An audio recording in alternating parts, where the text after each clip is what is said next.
Bonjour, voyez-vous là ce qui vient? On commence tout ça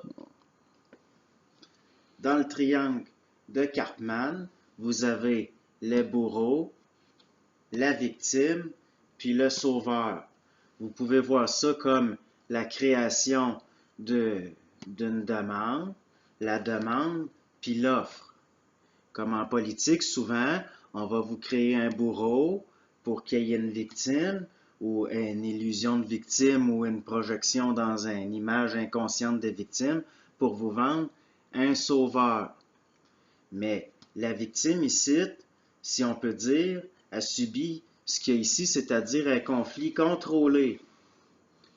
D'accord? Parce que dans sa subjectivité, engendrée par ça ici, elle pense que la polarité est ici, qui crée le conflit contrôlé. Mais la vraie polarité est ici, c'est-à-dire qu'au niveau de la perception, la victime va être divisée dans sa perception par la polarité. On la fait entrer dans une subjectivité.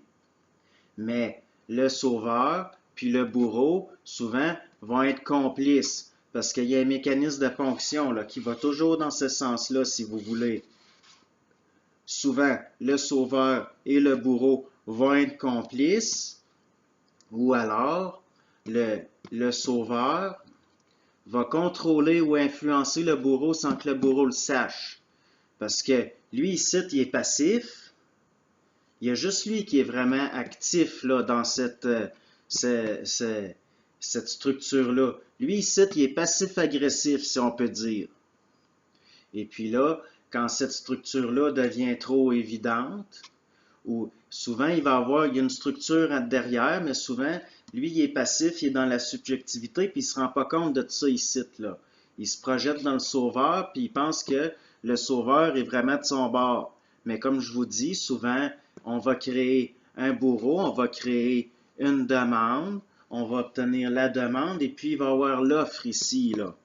Ça, c'est enseigné là, dans le marketing, là, ceux qui vendent, en tout cas. Et puis, mais derrière ça, puis comme je vous dis, lui, il est passif, il est subjectif, il ne se rend même pas compte nécessairement de ça. Il y a une autre structure souvent en arrière, parce qu'ici, le conflit contrôlé, si vous voulez, à un moment donné, c'est plus assez, ou ça marchera plus là, comme système de ponction. Donc, on a besoin de structures plus complexes que ça.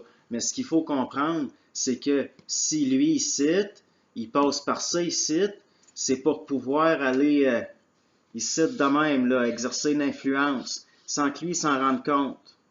Parce qu'il voit juste ça ici, là. Le conflit contrôlé, si vous voulez.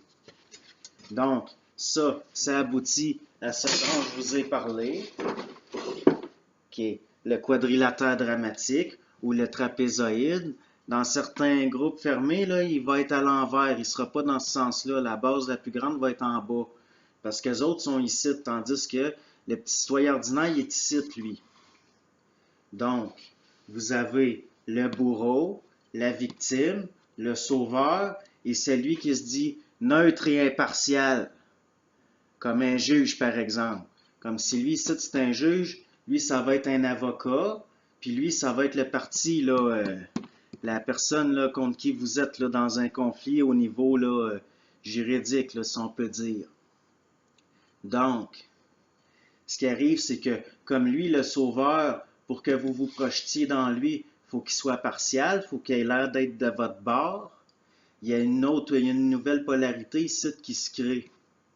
Donc, ça prend un autre rôle, si vous voulez, celui qui se dit juste et impartial. Mais ça reste le même mécanisme, là. La ponction est la même, le mécanisme de ponction. Puis si vous voulez, là, c'est juste qu'il y a un nouveau triangle duquel la personne passive, elle, est en dehors, là, si vous voulez, au niveau là, de sa subjectivité engendrée par la polarisation de son mental. Donc, comme ici, là, par exemple, là, ça c'est du monde, ça va être du monde du petit peuple, comme des prolétaires, des policiers, des enseignants là, qui sont dans le bas de l'échelle des institutions d'enseignement. Puis ici, ça va être les gens des professions libérales, comme des médecins, des avocats, des juges, des choses comme ça.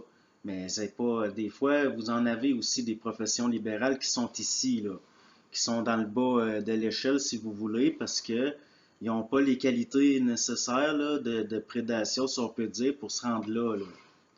Mais ce qu'il faut comprendre, c'est que celui qui se dit neutre et impartial, souvent, il va contrôler le sauveur ou il va être complice avec. Donc, puis, vous savez, ça ici, ça peut être un médecin, un avocat, comme je vous dis, ou quelque chose qu'on vous vend là, comme une assurance ou un médicament là, au niveau du marketing. Dans ce sens-là, ici, là, le neutre et impartial, ça va être les experts ou bien des scientifiques ou des affaires dans ce genre-là. Donc, vous le voyez, là, le mécanisme de fonction reste le même. Puis, souvent, le sauveur, des fois, là, il va avoir une affaire de contrôle de même. Vous voyez, ça fait un Z. Celui qui se dit neutre impartial va être complice avec celui qu'on vous vend comme un sauveur, qui lui, au fond, est complice ou contrôle un bourreau qui vient créer une demande pour vous vendre une offre. Là, c'est un peu simpliste parce que là, je m'adresse là à monsieur, madame, tout le monde, là. Ce qui fait que j'essaie de vulgariser. Mais si vous avez un peu de suite dans les idées, que vous êtes capable de conceptualiser, vous allez voir que ça s'applique à bien des choses. Puis, c'est pas pour rien, là, comme je vous dis, là, que en politique, là, ça va être des gens, souvent des professions libérales ou bien des corporatistes ou des industriels. Du monde, là, ils ont besoin de ça ici, là, pour se maintenir ici.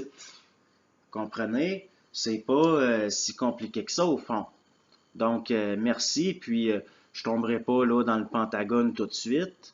Je verrai ça plus tard, s'il y a un intérêt. Puis s'il y a quelque chose là que vous voulez que je développe en particulier, là, ben écrivez-le moi. Donc, merci.